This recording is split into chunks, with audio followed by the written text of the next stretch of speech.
ជំរាបសួរបងប្អូនតោះថ្ងៃហ្នឹងចម្លែកតិចនៅបងប្អូនឲ្យមកមើលការដាំដើមឈើឬយ៉ាងហៅរុក្ខជាតិព្រៃរបស់ប្រសង់នៅទឹកដីកម្ពុជាក្រោមនេះជាទស្សនវិជ្ជាព្រៃឈើឬក៏យ៉ាងហៅដើមឈើដែលលោកសឹងតែគ្រប់វត្តនៅខ្មែរកម្ពុជាក្រោមគឺភាគច្រើនគឺលោកដាំដើមឈើ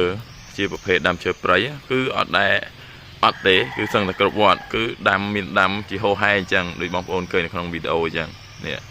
សិតតែភាគច្រើនសិតតែជាដើមឈើទាលនេះបងប្អូនមើលអានេះក៏តែជាមួយជ្រុងនៃនៃវត្តនេះណាគឺមានច្រើនយើងមើលអានេះដូចជាពួកកញ្ញូងនេះកញ្ញូងនេះកញ្ញូងមានបេងតែភាគច្រើនសិតតែជាឈើទាលនោះដូចបងប្អូនឃើញនៅខាងក្រោយនេះគឺឈើទាលអានេះមួយជ្រុងនៃវត្តទេតែបើនៅខាងក្រោយវត្តនៅកន្លែងផ្សេងទៀតហ្នឹងក៏មានច្រើនដែរនេះអូនឃើញយល់រួមពពួកឈើទាលនេះតកតងទៅនឹងដីពពួកលបាយខ្សាច់នេះដីពួកលបាយខ្សាច់ហ្នឹងដូចត្រូវហ្មងដូចនៅខាងគោខាងអីហ្នឹងណាខាងកំពង់ធំហ្នឹងគឺឲ្យពួកលបាយខ្សាច់ហ្នឹងដូចអំណោយផលចំពោះដើមឈើទាលហ្មងគឺល្អមែនតើនេះហើយបងប្អូនមកកម្ពុជាក្រោមសឹងតែគ្រប់វត្តណាគឺឃើញដើមឈើទាលហ្នឹងជាងគេប្រៀបធៀបជាមួយនឹងដើមផ្សេងគឺដំបូលដើមឈើទាលនេះកូនវាត្រង់នៅពេលយើងដាំញឹកទៅវាដោះញឹកទៅដល់វាត្រង់នេះកគីក៏មានដែរបងប្អូនកគីក៏មាននេះឈើទាលស្រួលមើលឈើទាលយូរទៅត្រង់ហើយដើមវារាងសនៅពីទូចរាងសសឡូនដើមធំ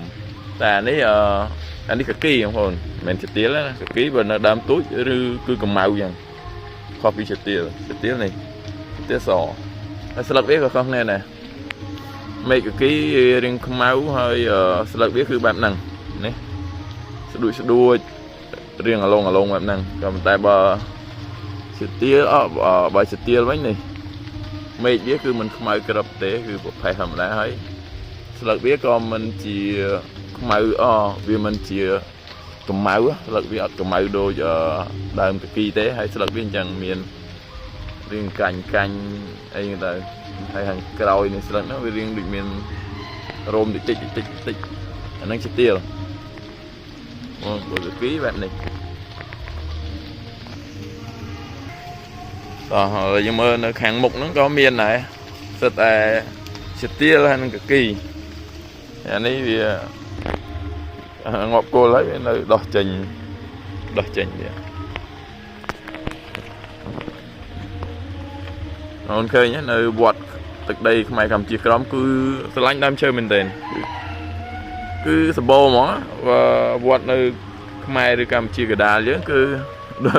ដូចមិនមានទេក៏មានភាគតិចដែរឬក៏បើមានក៏មានពីរបីដើមអត់មានច្រើនចេះរាប់រយរាប់ពាន់ដើមទេដូចខ្ញុំប្រាប់យ៉ាងអានេះគ្រាន់តែជាខាងជារៀងវត្តទេណានៅខាងក្រោយវត្តនៅមុខវត្តអូច្រើនណាស់ច្រើនមែនទែនចូលរាប់រយណា400-500ដើមអីណាមើលបងប្អូនមើលនេះមកជារៀងវត្តប៉ុណ្ណឹងខ្ញុំវីដេអូហ្នឹងមានតែប៉ុណ្ណឹងបងប្អូនអរគុណច្រើន